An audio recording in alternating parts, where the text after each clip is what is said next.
I'm Charlie Killmaster, state deer biologist. I got a great recipe for you, elk tacos. And I know what you're thinking, we don't have elk in Georgia, but any sort of deer tenderloin is going to work great in this recipe. This particular elk came from Colorado, which is a CWD positive state. Now you need to know that if you're going to hunt out of state in an area that has chronic wasting disease, you need to make sure that you only bring back boned out meat, clean skull plate with antlers attached, or hides from animals. You can't bring back a whole deer carcass from any state that has a positive case of CWD, including our nearest state now, Tennessee.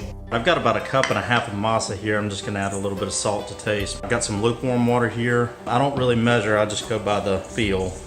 Try not to add too much at once so I don't end up having to go back and add more masa to it. It's about like Play-Doh, it's not crumbly. I'm gonna cover it with saran wrap and let the moisture get distributed through it. All right, I've got a cookie scoop here. Flatten it out just a little bit, lay it in my press. If it's not big enough, give it another press.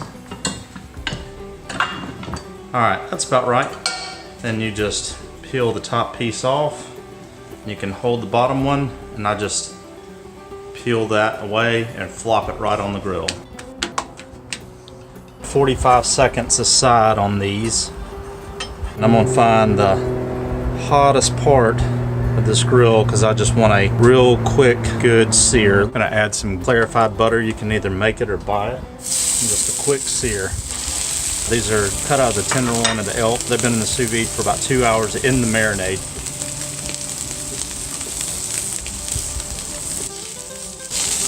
I move them around a little bit just to make sure I'm keeping them on a really hot part of the griddle.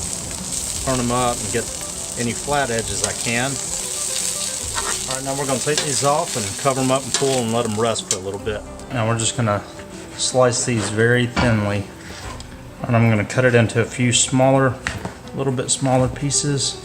Salt and pepper all of it, since I didn't use salt in my marinade. All right, so there we have it. It's a little extra work making your own tortillas, but it's really worth it in the end. Makes it taste that much better. Enjoy.